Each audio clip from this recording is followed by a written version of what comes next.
Okay, so this came out earlier today, about noon today, a little bit after.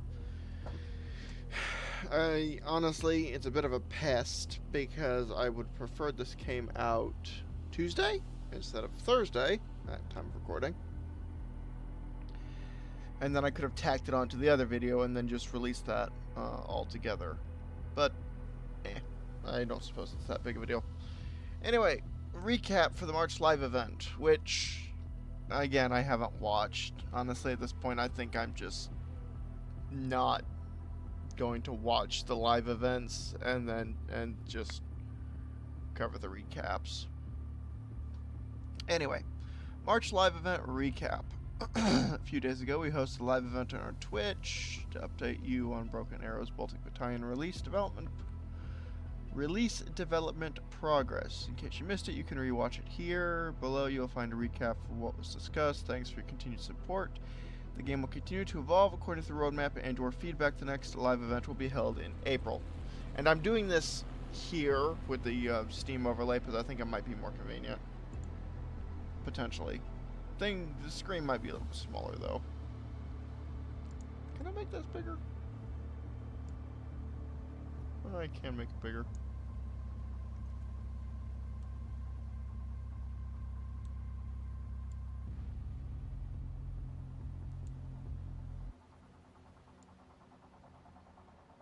Oh, okay.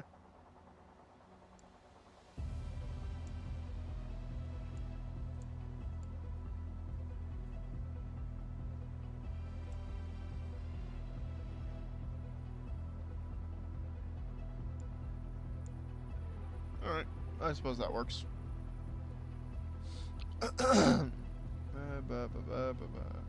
And so, the roadmap has been updated, and honestly though, it doesn't appear that anything new has been added, so...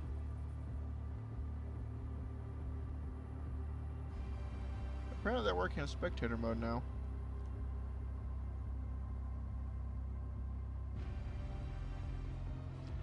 Anyway. Release date and discount plans. First of all, we want to address the release date. We want to assure you that Baltic Battalion will be released before the end of the month, so you can expect it within the next couple of weeks, between March 26th to March 31st. We encountered a last-minute unexpected problem with the voiceover. It is March 19th at time of recording, so that's basically March 26th is literally a week from now.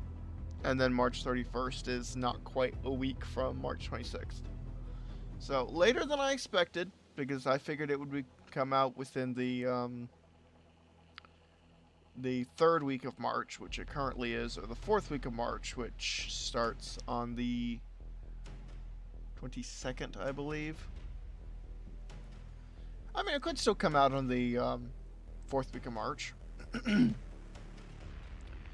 Regarding the spring sale, Broken Arrow will be discounted by 15% from March 19th to March 26th. However, we will extend this promotion until April 6th so that players can take advantage of the discount alongside the release of Baltic Battalion.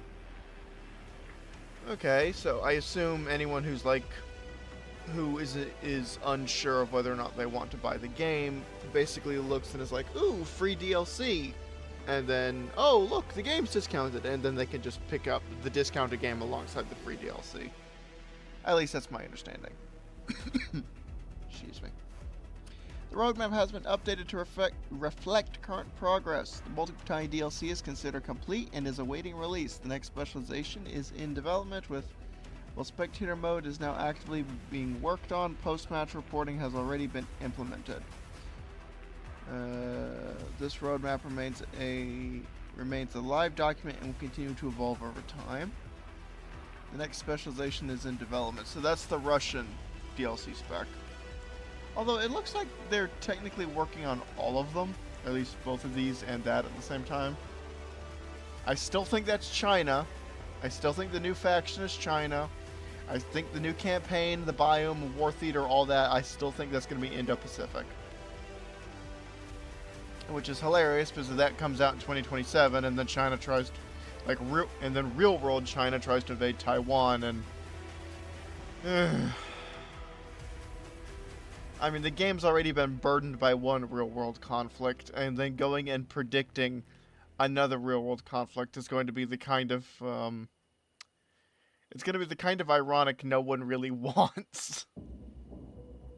Like, honestly, if that is the Indo-Pacific, and if it is China, like the US versus China,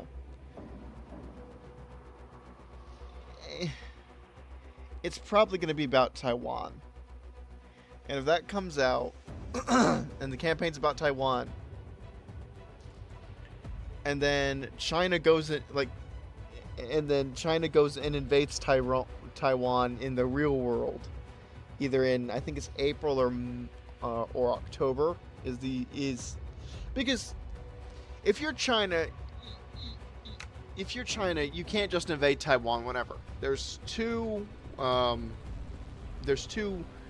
meteorological windows where you could actually pull that off, if memory serves, in April or in October. Aside from that, it's basically monsoon seasons, and the conditions are just too bad. So, I guess we'll see. Roadmap, live document, okay. Baltic Battalion DLC overview. And then they have this nice little picture, which, honestly, I'm a bit annoyed because I'm pretty sure these are K9s that I completely missed. So,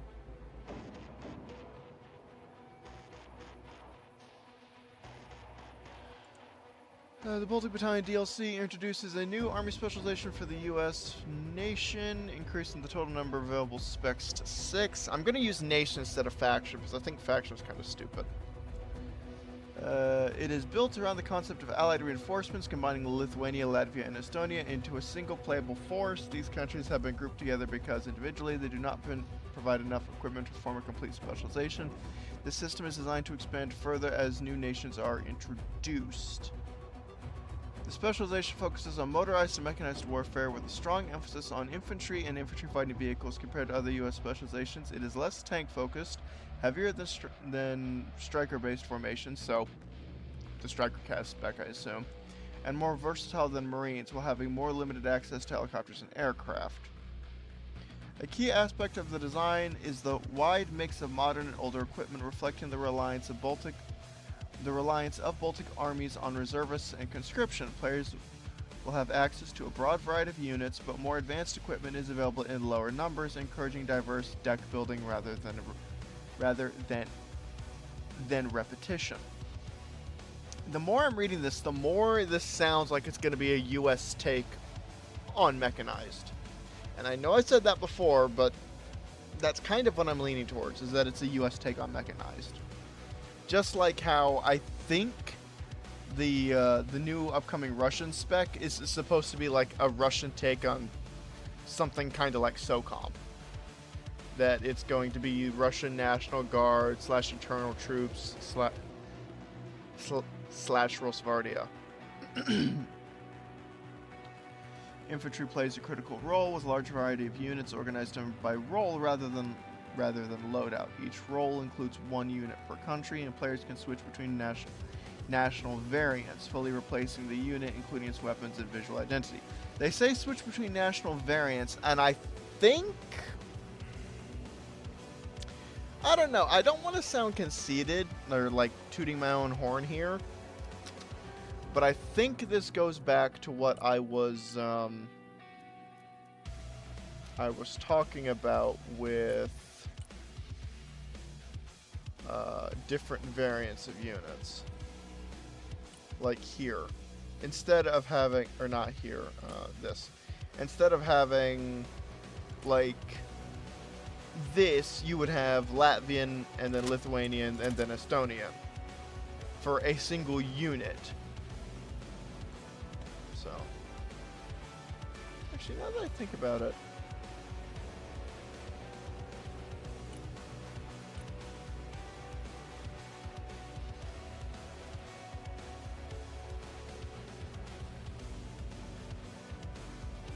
I think there's only 2 infantry units in the game that actually come with 2 customization options. Yes, I'm getting sidetracked.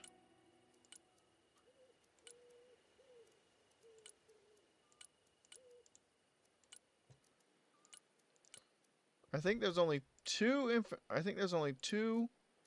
infantry units in the entire game that come with more than 2 upgrade options. And I think that's Spetsnaz GRU and Green Berets.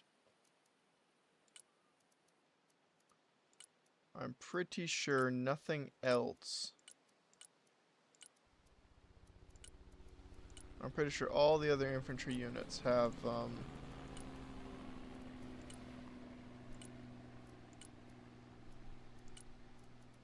only have 2. If they have a customization option at all. And you know, if I'm going to be entirely honest, I kind of like to see them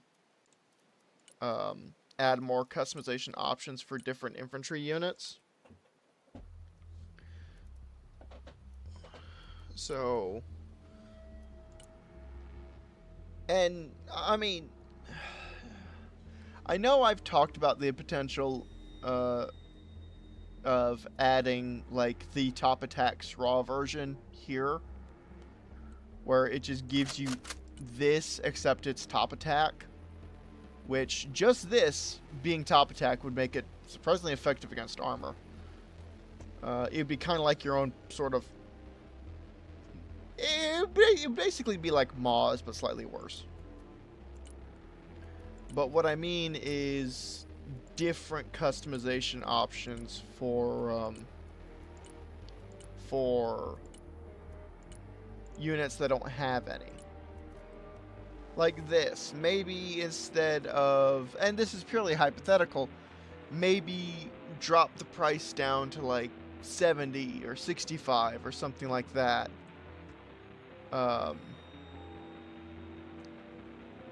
So, for example, you have 2 customization options. One with the Javelin at 85, and then one maybe around like 60 that doesn't have the Javelin. Although I'd like to point out that if you're going to make it 60, that kind of would turn it into Scouts, but significantly worse. And, you know, just things like that. Like, you could, for example, take the NGWS option for something like Mech Rifleman. Up the price by like 15 points, but give them M7s, M250s, and Maz. Or if you want, you could give, for example, these guys the option between the FIM-92F and the FIM-92J Stinger. What's the J's? Yeah. Which is kind of something that you have precedent for when you're talking about things like the Igla N or the Igla S.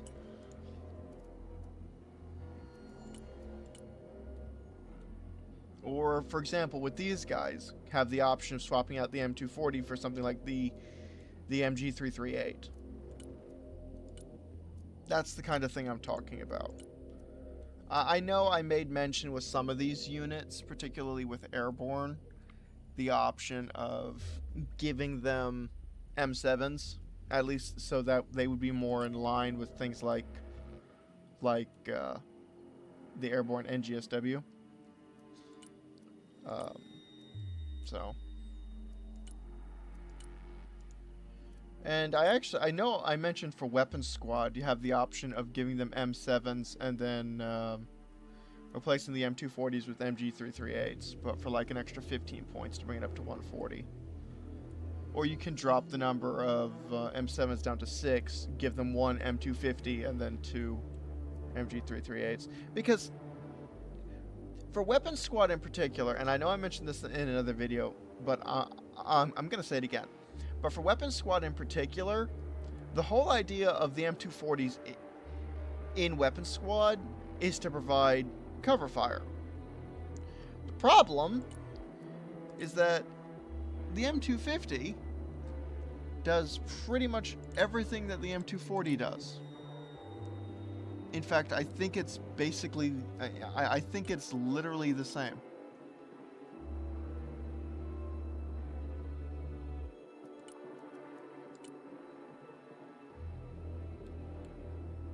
4.6, 9.2. Okay, actually no, it's not the same. The M250 is arguably slightly better because it's slightly more accurate, and it has the and you can technically use it at point blank range. Anyway, I digress. Or like for these guys, what are they? 60 points. Give them the option of giving them a javelin. I remember a couple months ago on the Discord, I got into a conversation speculating about troopers, and the speculation basically was that instead of giving them either one javelin and 3 AT4s, you give them customization options so that they either have like 6 AT4s and no javelin, or 1 javelin and like 4 or 5 missiles and no AT4s. And if you want, you can add a middle ground option, which is basically just troopers as they are now, much like you have with something like GRU over here. Also, when I was looking over the unit list for the Baltic Battalion Special Station, I believe I said that an 8-man recon team was the largest that we had, but I forgot Spetsnaz GRU exists. That's also an 8-man recon team. Anyway, you could do things like that, and it doesn't necessarily have to be buffs to armaments. For example, in this case, you might have,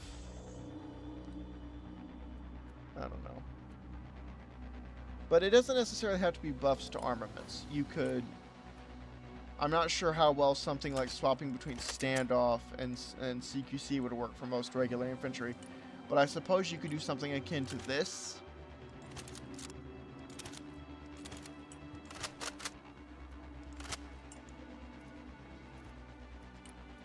But I'm just sitting here thinking that there's a number of squads that that could use a few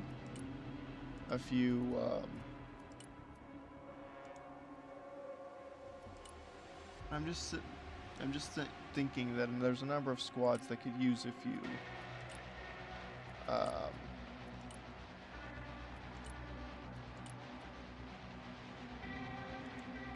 that could use some upgrades or some customization options is what I'm trying to get at. Anyway, I digress. Roadmap, DLC, national variants, fully replace the unit, including its weapons and visual identity. The specialization also includes diverse reconnaissance options, ranging from combat-ready recon squads to stealth-focused infiltrators such as snipers and amphibious units capable of operating through waterways. The vehicle roster complements this approach with a mix of reconnaissance, transport, and combat platforms, including fast-tracked vehicles and older systems equipped with specialized weapons such as early top-attack missiles. If you'd like to go into more detail, you can read the latest dev diary about the Baltic Battalion units here. So, yeah, that. Again, and I know I have said this before, but with the way they're talking about it, it really reminds me of mech. Just maybe with 500 points shaved off a vehicle, 500 points added in helicopter, or heck, maybe even something like, wasn't I comparing it to Striker Cav at one point? Like, I said it would be kind of like Striker Cav, but with the air tab cut in half and 500 points in the helicopter tab. I suppose you could do something like that. But at the same time, given what we have, I kind of wouldn't be surprised to see the vehicle tab go down to like,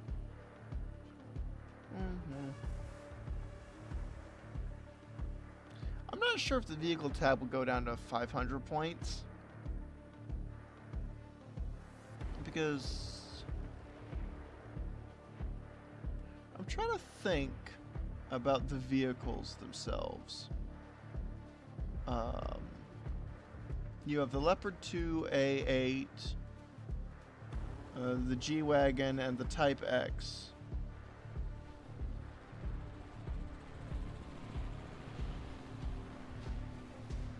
So yeah, that might be around maybe 750 recon tab. Or not recon tab, but a 750 vehicle tab. So, and then for something like support, I kind of wouldn't be, I don't know. I wouldn't be surprised if the support tab goes down to 1,000 points. Because what you have is, although to be fair, you do have a pretty deep support, or a pretty deep library of units in the support tab for it to only be 1,000 points. But I fully expect infantry to be at least 1,250, maybe even 1,500 points. I think a better comparison might be between something like a combination of Striker Cav and mech. 1,000, 3,000, 2,000, 25, 15. Anyway.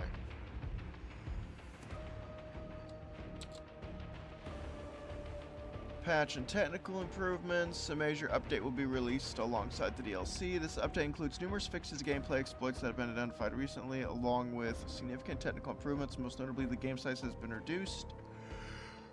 Oh, excuse me. From 100 gigs to 60 gigs, thanks to a new texture compression system, which will also allow for smaller and faster updates going forward. Several quality of life improvements have been introduced. A streamer safe mode allows players to hide chat content to avoid potential bans on platforms such as Twitch. Players can now report others after a match, addressing cases where reports were missed during gameplay. In addition, anti-cheat has been disabled in scenario lobbies to better support modding, which often relies on systems similar to those used by cheats. From a gameplay perspective, infantry balance has been adjusted with medium-range weapons such as machine guns and DMRs receiving buffs. The protection system has also been reworked so that smaller squads benefit more from protection while larger squads benefit slightly less. So basically, the way the game works is that there's a sort of suppression mechanic where if a unit gets shot at enough, it will take so from my understanding, units have 1,000 suppression HP, for lack of a better term. And then when they get shot at by certain types of weapons, they will go down, or that HP will lower alongside whatever normal damage weapons are doing. So, at a certain point, I think at like 500, they become shocked. And then at 0, they become panicked. And this affects the unit in different ways. And I'm not entirely sure how it works, but I think but I know that one thing that it does is the unit gains a bunch of extra damage resistance.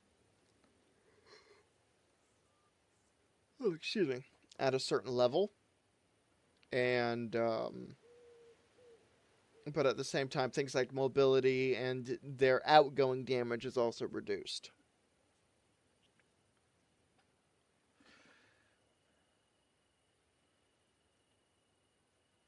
Finally, a new feature called Emergency Airdrop has been introduced. This allows players to immediately deploy units from transport aircraft when threatened, making airborne strategies more viable, particularly in multiplayer. Okay. I guess that could be useful, but then again, I don't really play multiplayer, so. PTE, public testing environment, will be introduced after the release of the DLC with a planned launch in April. The purpose of this system is to test major gameplay changes without affecting the stability of the main game. It also allows developers to gather structured feedback from the community. The testing will focus on 3 main areas: air combat, ground combat, and game modes. Air combat changes including a rework of missile allocation systems to improve interception logic. Ground combat adjustments aim to reduce the domination of artillery while strengthening both tanks against vehicles and infantry against vehicles. Or the dominance of artillery, rather. Uh, an experimental game mode is also being tested where capture points generate score over time rather than instantly, which could significantly impact pacing and strategy. The public test. The public test environment will be publicly accessible, allowing all players to participate. Okay, and I'll probably check that out. And then we have the Q&A sessions. Now, there was a Q&A as part of this. They basically went out on the Discord and is like, hey, if you have questions you want the developers to ask them here. A lot of people asking very stupid things like, when are they going to fire people? I don't understand why some members of the community seem to have a vendetta against certain developers, but okay. I did ask a question, and it does not appear in this list, unfortunately, and that was basically the idea of using vehicle weight as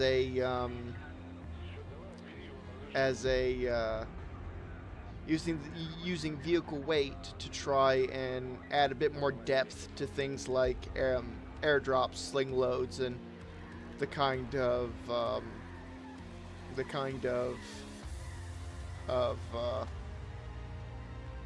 nuts. What's the word? What certain transport vehicles can carry. So an example I used was putting the armor package on something like a Humvee. This is that instead of just removing the ability to airdrop the Humvee entirely, you increase the weight from like 4 metric tons to 5.5 metric tons. And that limits the number of Humvees you can airdrop out of a C-130. Because currently you can fit 5 Humvees in each one of the C-130 variants. But if they were 5,500 kilograms, you could only fit 3 of them in a KC-130 or MC-130, or 4 of them in a C-130J.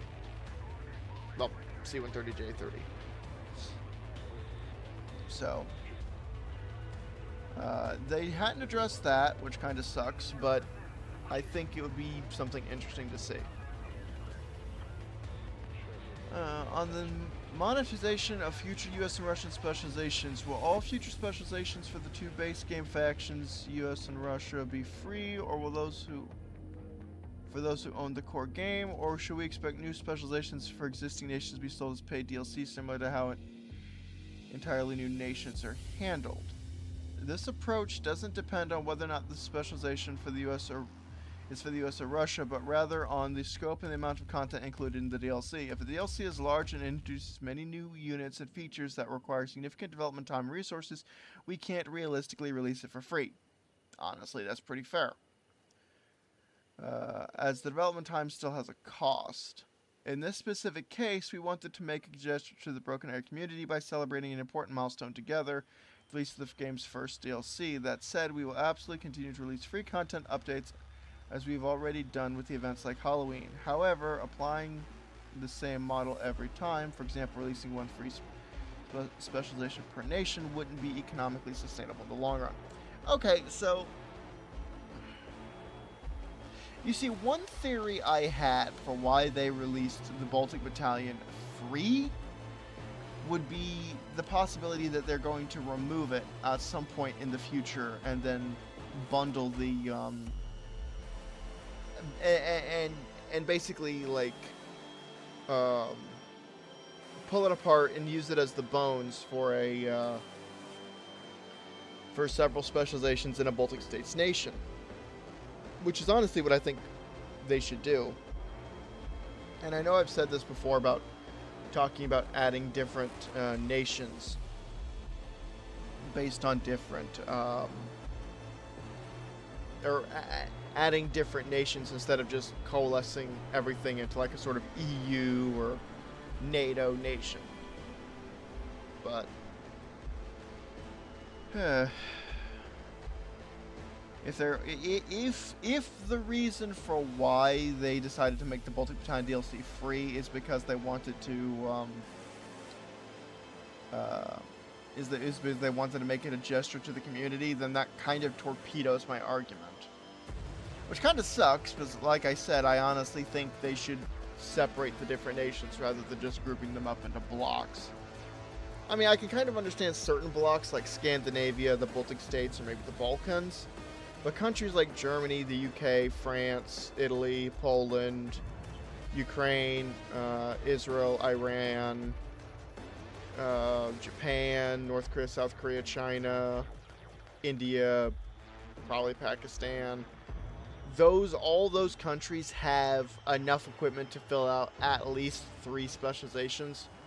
Yes, some of it's going to be similar, but particularly if you give them individual weaponry, then it's not going to be too egregious, I don't think.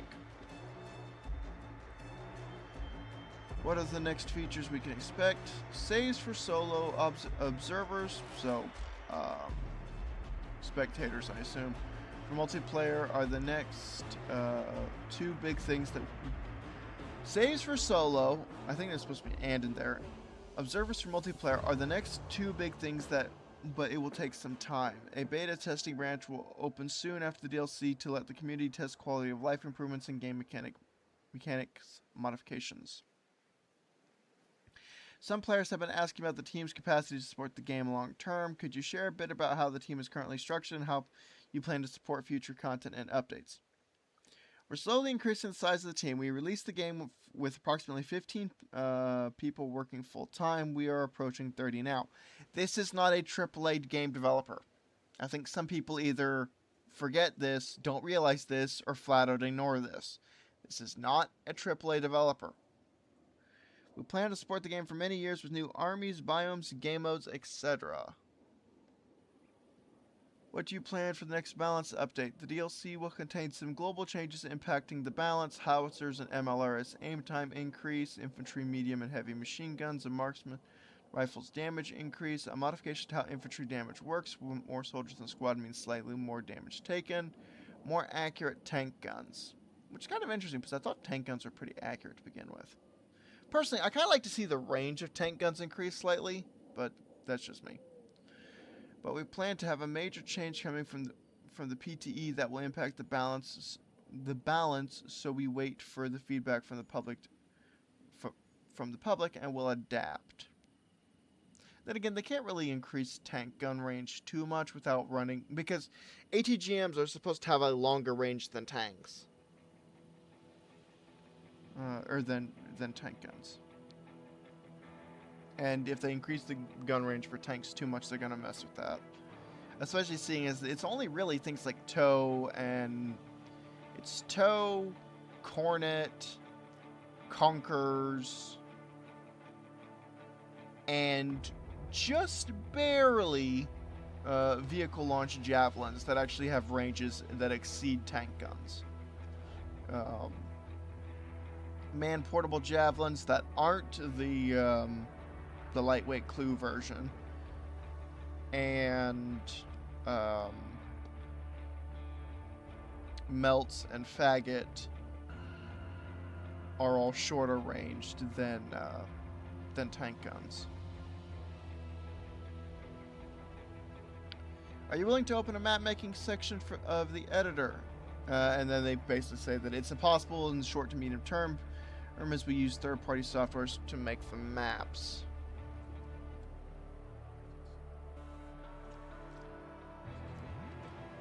Excuse me. After hearing the community's response, are there any plans to rearrange or speed up the release of DLC so the upcoming new nation comes before 2027? It's not just a nation, but also new campaign, new features, etc., so it takes time to make. Which is pretty straightforward. Like, they're not just going to take China and then dump it in there. They got a Chinese campaign. You've got basically an entire Indo-Pacific that they have to make. Also, on this subject, if we do get a Chinese campaign with the Indo-Pacific, I really hope we get a battleship. I've said something like this before on a suggestion post on the Discord. But if the new nation is China and the new campaign / theater is the Indo-Pacific, there's almost certainly It's almost certain that we're going to get one large amphibious operation, kind of like the Big Wave. And it would be spectacular if we got a modernized Iowa, like how we had the Arleigh Burke in Big Wave to provide fire support, or how we have the Arleigh Burke in Baltijsk, the Baltijsk invasion scenario, to provide fire support. But instead, we just get an Iowa with 9 16-inch guns. It's got like a 7 or 8 kilometer gun range, or heck, even if it's only like a 4 to 5 kilometer gun range, it's still 9 16-inch guns, each one firing a 1900-pound HE shell. I mean, if you think if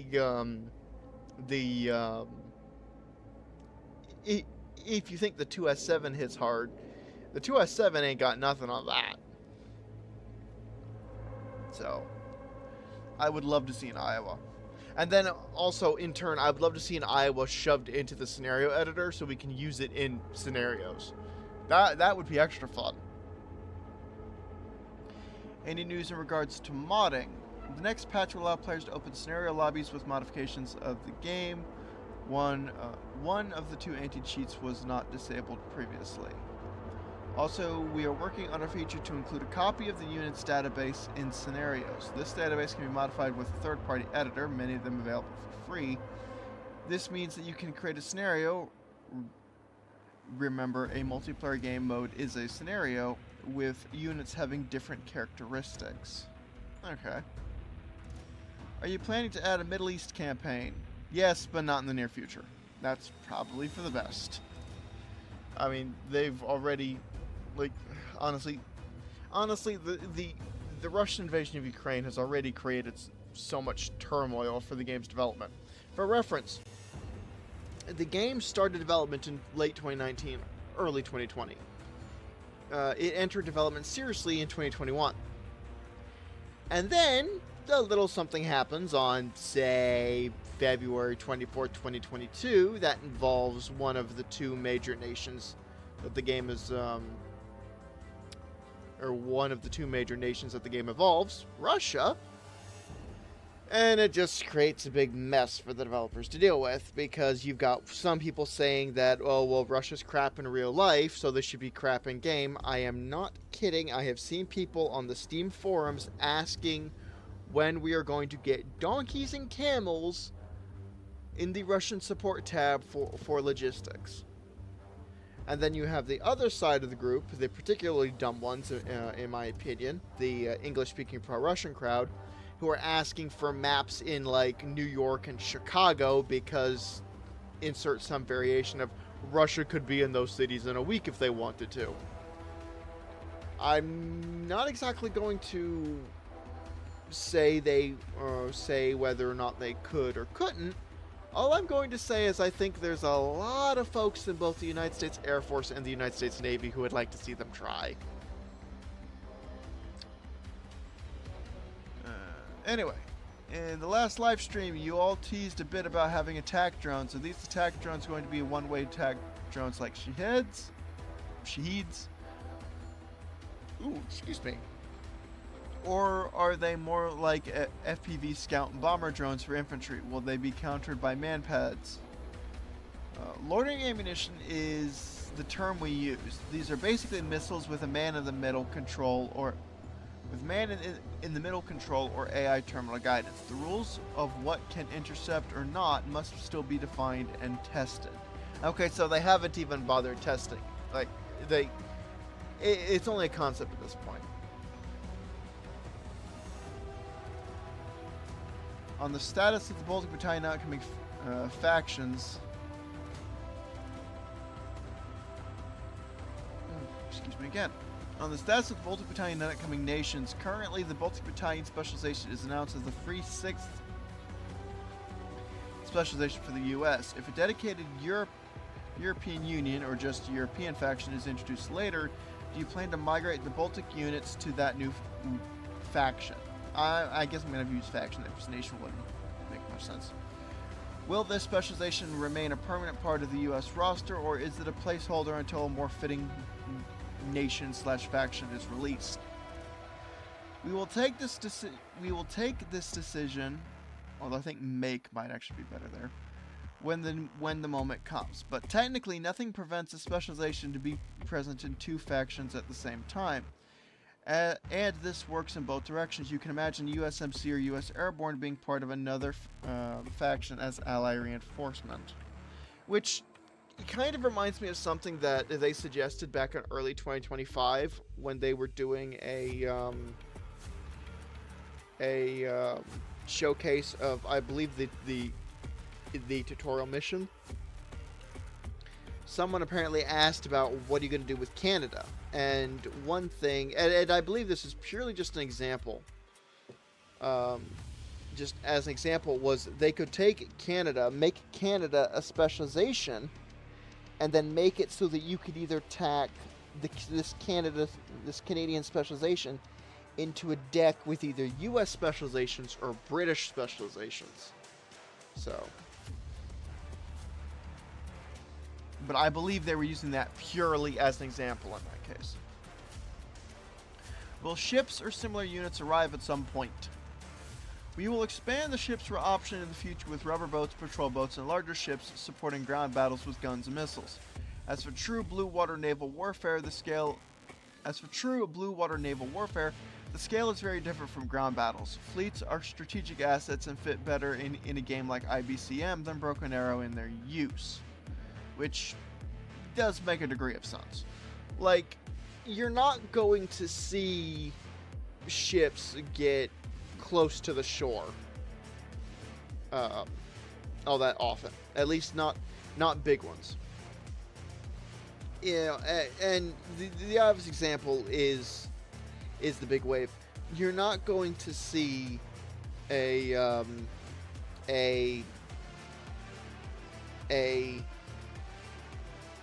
guided missile destroyer and a LHA get that close to the shore very often.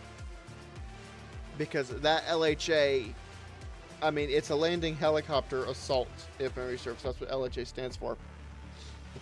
That thing has a well deck to operate landing craft, including LCACs, which can move men and material from the ship to the shore over a distance of like 24 miles. And obviously you can operate helicopters off of the flight deck. And the Arleigh Burke, well, that's not going to necessarily, like, that is more likely to get close to the shore, particularly if you need to provide NGFS or naval gunfire support. Because even in a world of advanced weaponry, when you've got a bunch of guys on the beach and they need fire support now, there's not much that actually beats just having a gun that can drop high explosive shells onto the problem. This is the whole reason why Congress basically mandated the United States Navy keep the Iowa-class battleships in a semi-ready condition. Now, I think that mandate has expired, and none of the ships are actually in a ready condition, so you couldn't whip the ships out and bring them up into operational status easily in the event of, say, something like an Indo-Pacific war with China or some kind of alien invasion. But the mandate was there because when you've got a bunch of Marines on the beach, there's not much that solves problems quite like dropping a 1,900-pound HE shell on the problem. And it was that requirement for naval gunfire support that resulted in the advanced gun systems that were supposed to be mounted on the Zumwalt class. And the advanced gun systems were, well, they were very ambitious. I mean, they were too ambitious, to be entirely honest, because you were trying to take something with the performance of a gun and the performance of a missile system and combine the two. And when you have an artillery system that is supposed to hold, if memory serves, 920 rounds per gun, and mind you, there's 2 guns on each ship, and each round is supposed to cost could cost upwards of $1 million per, then yeah, it doesn't make any sense at that point. It would just be simpler to use a missile or to use a conventional gun. The problem, at least from my understanding of the AGS, is that they were trying to take a gun, or they were trying to give a gun system performance characteristics that would be more akin to something that you might see on, like, a relatively short-range cruise missile. I believe the AGS was supposed to be able to engage targets of about 100 miles away, which would be pretty ridiculous for a gun system, even nowadays. Because I'd like to point out that even the extended range cannon artillery. Hang on. I'd like to point out that this thing, okay, this thing with a sodden great big 58 caliber gun could only throw, if memory serves, a sub-caliber, so not an actual 155 or 6.1 inch diameter shell, a sub-caliber shell, I think was like 70 miles. And even then, the program was eventually canceled because of wear issues with the barrel. So that just gives you an idea of the kind of ambition that the gun system of the Zumwalt was going for. And the rounds were apparently supposed to be precision guided as well, which obviously just adds extra zeros to the cost. Anyway, I digress. The point is that short of something like a guided missile destroyer or a battleship or landing craft, you're not going to see many ships getting all that close to the shore. You're especially not going to see something like a 110,000 ton supercarrier getting close to the shore. I mean, I'd argue that the amphibious assault ships that are in the game are LHA-6. It's described as LHA-6, and that refers to a specific amphibious assault ship in U.S. inventory. And I'm starting to wonder if that's one of the America class.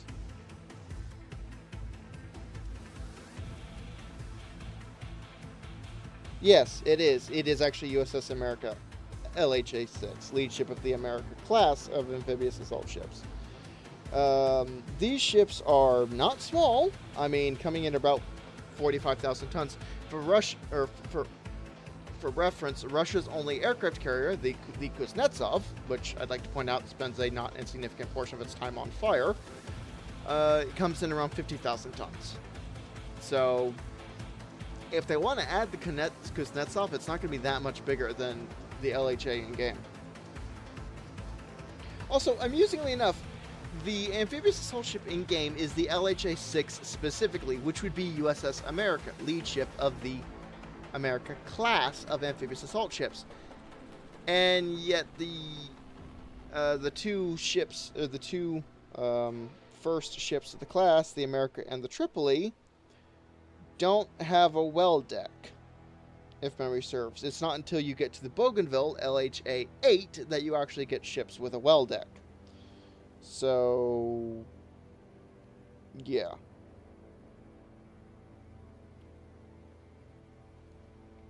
Anyway, I digress.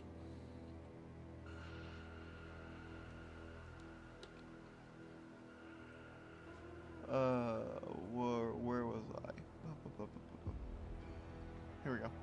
We already have things like the M10 with the UT-50 turret, or the FA-18C with the AIM-174B.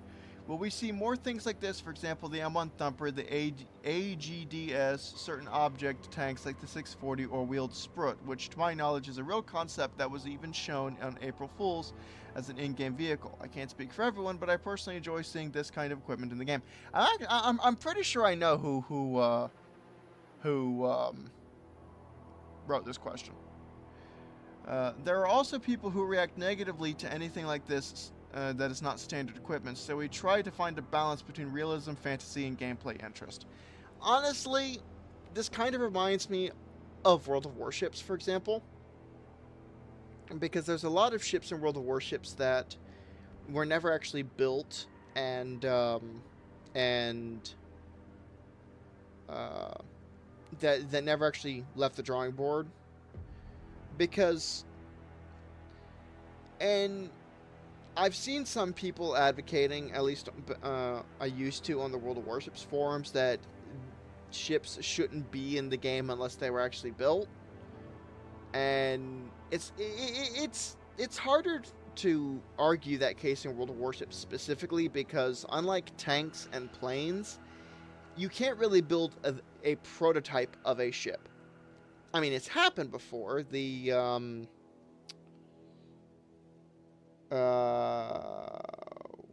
what's the name of that Japanese cruiser? I think it's not Udachi.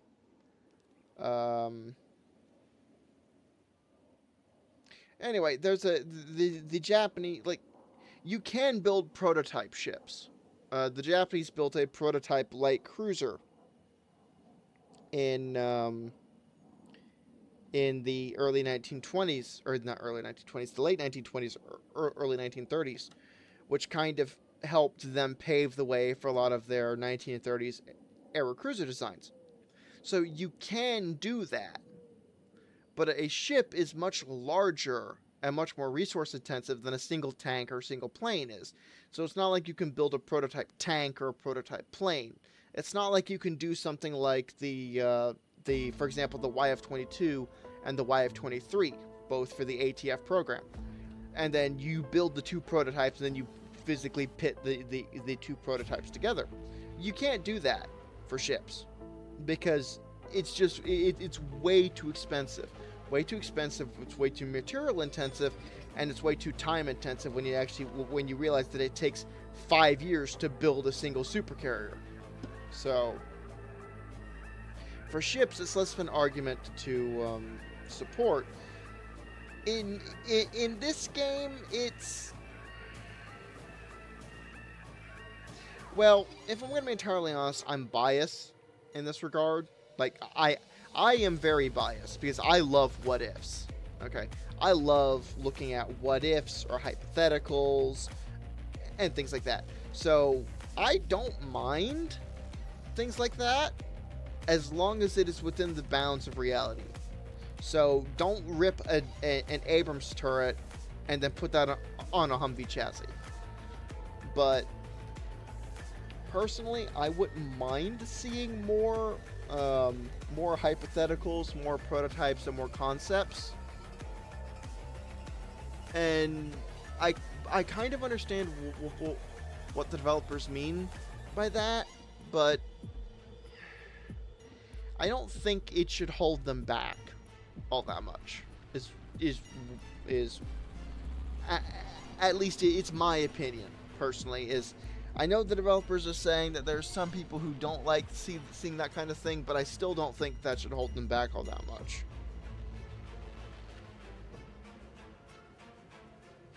Are there any plans to improve the implementation of the overkill mechanics and the rules of engagement? Yes, but there is a lot of bug and exploit potential, so a small improvement will arrive with the DLC, and a bigger change will be tested in the beta branch.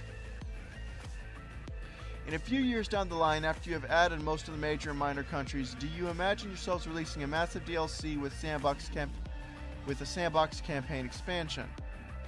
We will not wait to have all the countries released to start proposing more diverse content. Otherwise, this game will be done in 10 years. There are so many countries. Are there any plans to remove/rework the ELO system? Splitting ELO by faction or country is something we consider valuable, and it is a direction we would like to pursue. However, it comes with technical challenges tied to how the current matchmaking system works. At the moment, players are grouped based on a single ELO value before factions are assigned. This becomes particularly complex when players choose a random nation, as the system cannot reliably determine which ELO rating should be used during matchmaking. Because of these constraints, we currently maintain a single ELO per player. In the meantime, to ensure the system remains fair As the game evolves, we plan to introduce seasonal resets where ELO is partially reset between major balance updates or new DLC releases to significantly impact gameplay. Another issue that they talked about having is like having nation-specific ELO, so that you like your ELO is split instead of a singular value between, or instead of singular value, it's split between US and Russia. So if you have a player that, say, plays exclusively US decks, and then their ELO goes up, if they want to switch to playing a Russian deck, they're going to be going in at a high ELO level with not so much a deck, but an entire playstyle that they're no longer familiar with. So it's kind of like taking someone who is trying to learn how to drive and then throwing them into a NASCAR race. What happens to all of the skins from the betas? We have added many skins to vehicles since beta. For infantry, this was experimental. There are some technical difficulties, and we have been focusing on other stuff since release. When will the next spec release? After you release Baltics, this summer normally. Why are you guys not releasing minor hotfixes every week or two for units rather than doing one major update 3 or 4 months later and end up making other units or factions overpowered until another major update to fix that? Because it takes time to prepare a patch and make sure we don't introduce bugs regardless of the time it took to make the actual change. Making small changes all the time would drastically increase the amount of time spent with patching, and this time won't be used for developing new features. The beta testing branch we are opening soon is one way to make the process faster. Because it's a beta branch, we can push changes faster there, potentially break it for a day, and then fix it the next without generating a lot of negativity because the game is unstable. Hello, have you planned to rework a rework for lightly armored transport vehicles that could survive a direct hit from an MBT and still remain on 1 HP? This is part of the beta branch test to increase damage of tank guns versus vehicles. Will blowing up transport damage and shock the transport squads more? Beta branch tests. I just love the curtness of that response.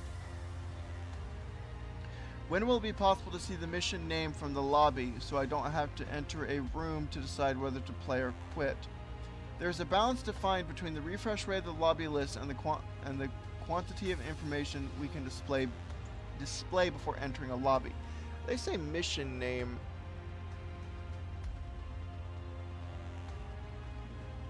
Excuse me. I'm not entirely sure what they mean.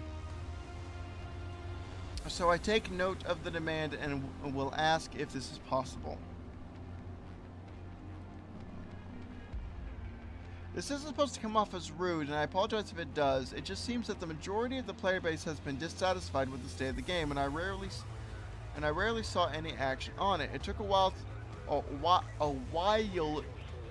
to get an anti-cheat, and it's still as powerful as a slug.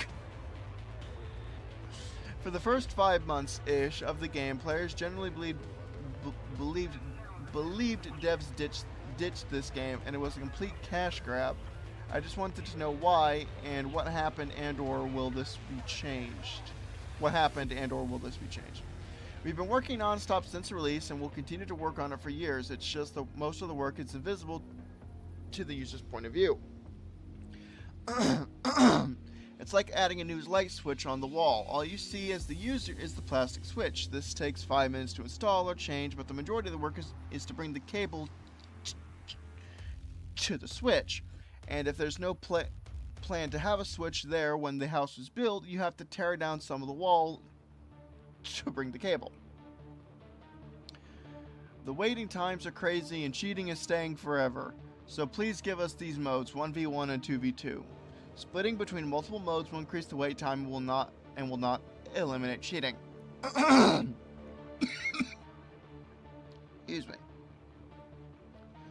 Are there any plans for a more infantry-friendly ammo supply? I'm not entirely sure what they want there, but apparently that's something they're going to test with the beta batch. The beta branch.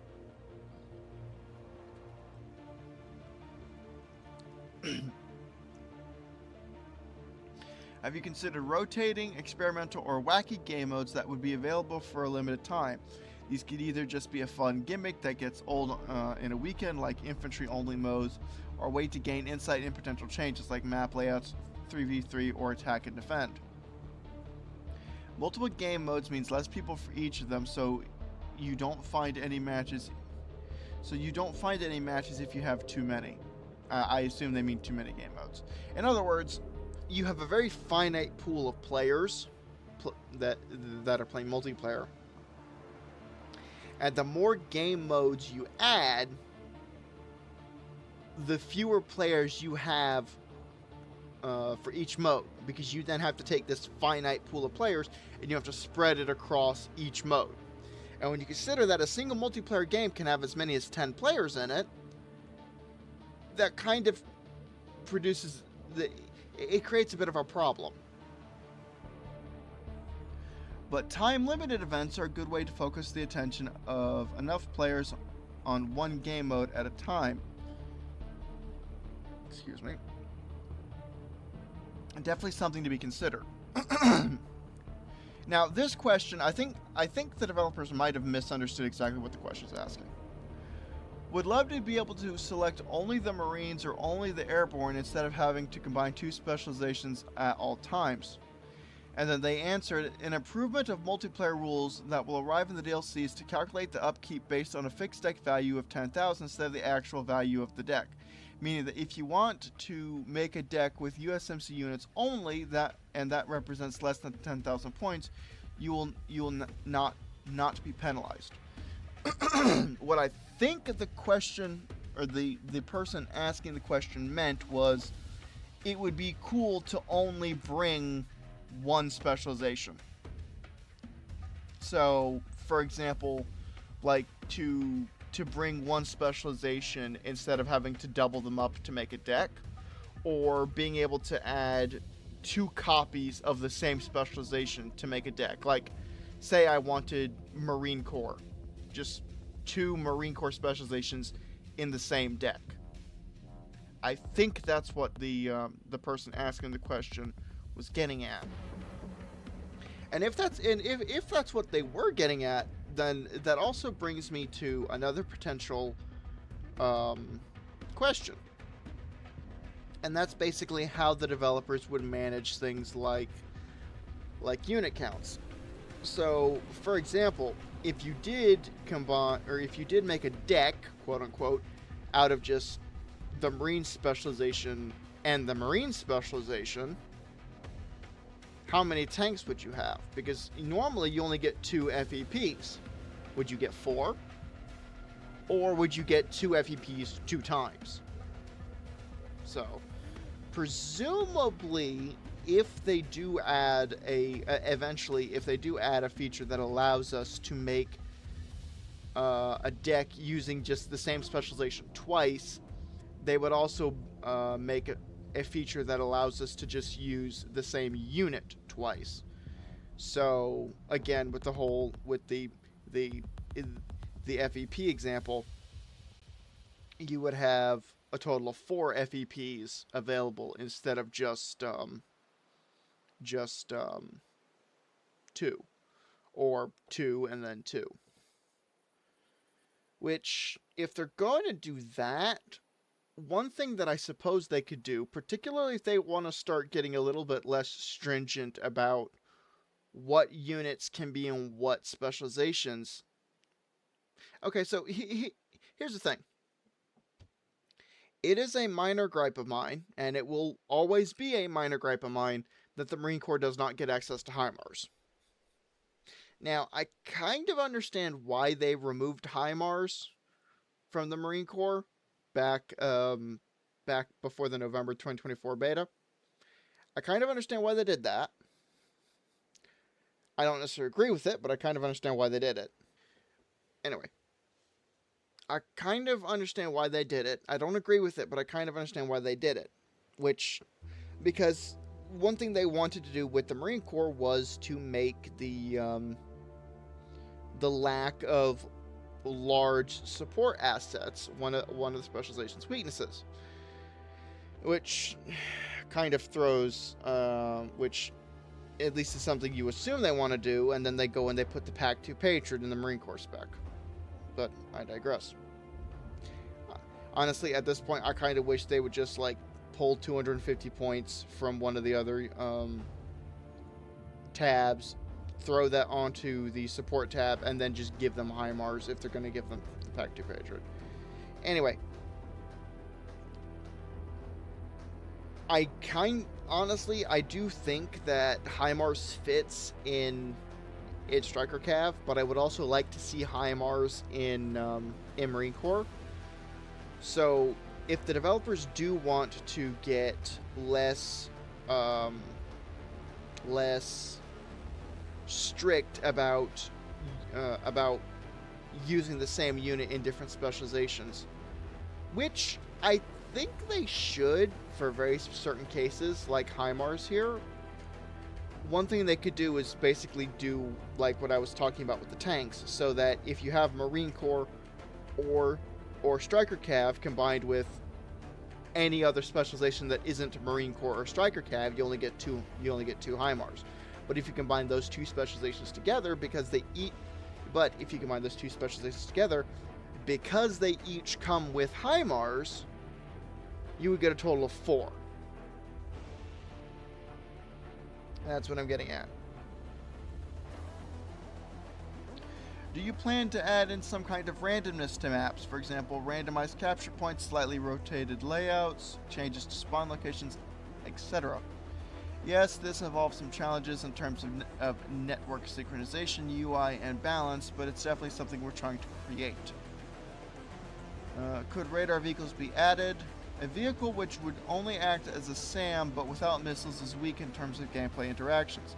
So a dedicated radar vehicle would have to combine more than that to be interesting. For instance, combine anti-air radar with counter-battery radar with electronic surveillance all together in a single unit. Which,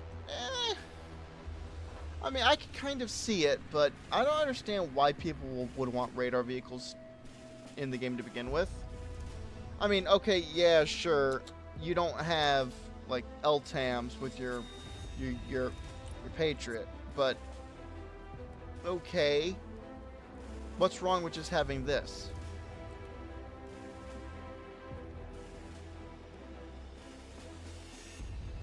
I mean, that's just me, but I don't understand why radar vehicles would be a thing.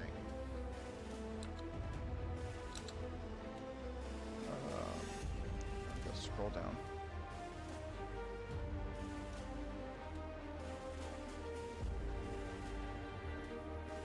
Are you guys going to add the ability to jump out of an Osprey or Chinook heli with troops that have parachutes or have the airdrop ability without the helicopters needing to stop but continuing in motion like a C-17?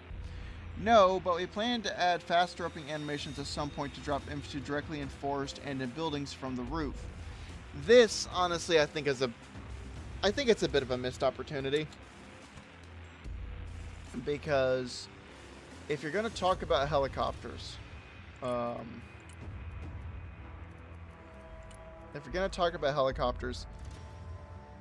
why not? Because it's something that can be done in real life, and I think it would be neat, but I mean, I kind of understand why they don't want to do it, or why they might think that it would be better to limit it to certain aircraft, like maybe an Osprey specifically, because an Osprey is it flies forward like a plane, so in theory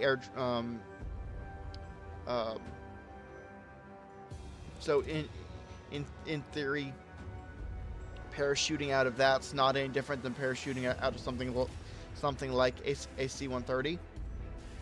But I still think it would be fun if they added that. Maybe if they only add it for certain helicopters that actually have the sort of back ramp structure. So that would be the CV-22, the MH-47, the CH-47, the CH-53E, the CH-53K, oh, excuse me, the MV-22, the Mi-38, I believe. I'm pretty sure this thing has a, yeah. I mean, I assume it would still count, even though it has a sort of quasi-clamshell.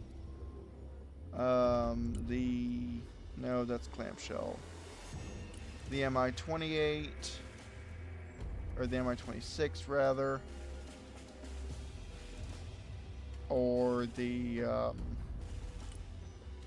or this thing, the Mi-8M5. Because again, it has a sort of back ramp. I guess you could do that. And honestly, that's kind of what I would like to see. Or heck, I suppose you could just limit it to the Ospreys.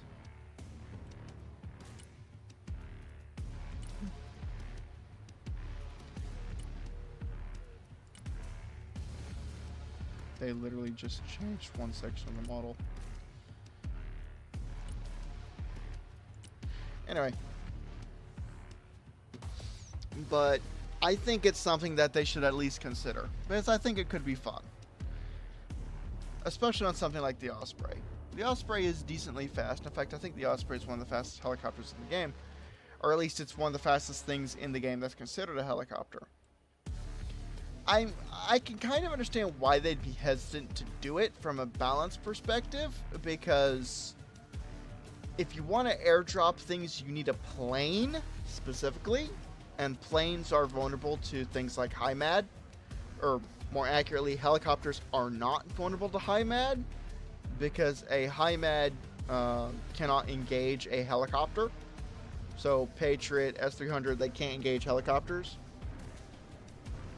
So you can make an argument that being able to airdrop infantry out of a helicopter might be a little bit OP, in that unless you have a SHORAD system, man pads, or a fighter aircraft circling overhead, which I'd like to point out, that latter is going to be vulnerable to HIMAD air defenses, you can argue that it would be especially easy to airdrop infantry out of it.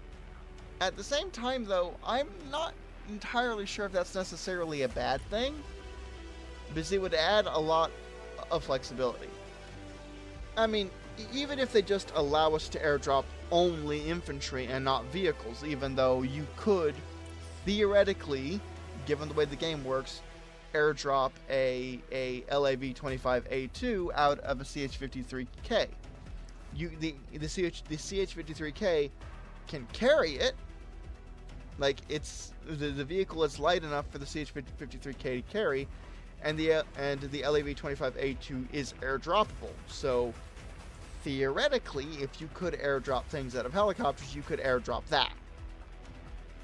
Never mind the fact that in reality the CH-53K wouldn't be carrying it internally, it'd be sling loading it, but I say apparently, sling loading is not something that we have in game yet. Which kind of sucks, but I'd really like to see sling loading.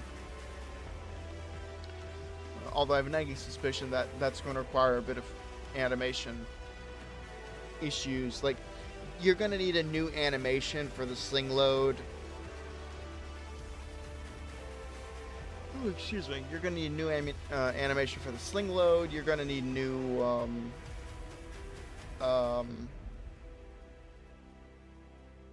you're going to need,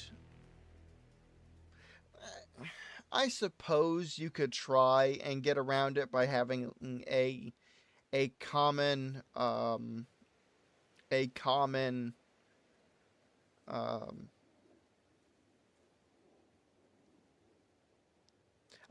sprite, for lack of a better term, for the cables going from the helicopter to the payload. But unless you can make it a sort of one-size-fits-all sprite, it might look a little bit weird depending on the exact payload which you are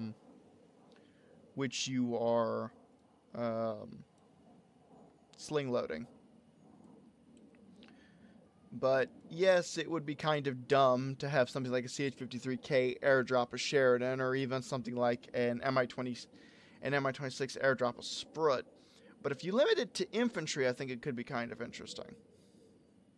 So, anyway, that's just my 2 cents on that subject. I think it's a missed opportunity, and it's something that, if I'm going to be entirely honest, I would actually like to see the developers. Oh, excuse me. Something I would like to see the developers implement. And then lastly, are there any plans to improve AI for skirmish or maybe 25% progress for unlocking camouflages? I'm not sure what they mean by 25% progress for unlocking camouflages. I know that if you... Well, hang on. The developer's response is, improve AI as planned, but it's a long work. So, it's not anytime soon. Unlocking more rewards for players playing only skirmish is something we are okay with. So that's probably going to happen, at least from my assumption. But I don't think the... I don't think that's Russia, US. Okay, so you do get a little bit of points for... you do get a little bit of points for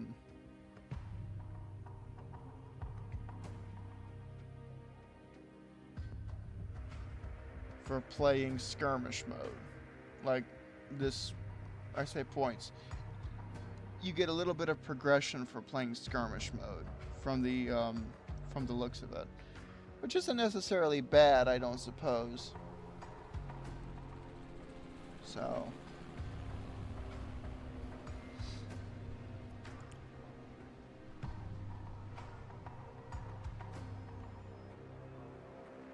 I've gotten no medals in skirmish. To be fair, I haven't played much skirmish. But, overall, how do I back out of this?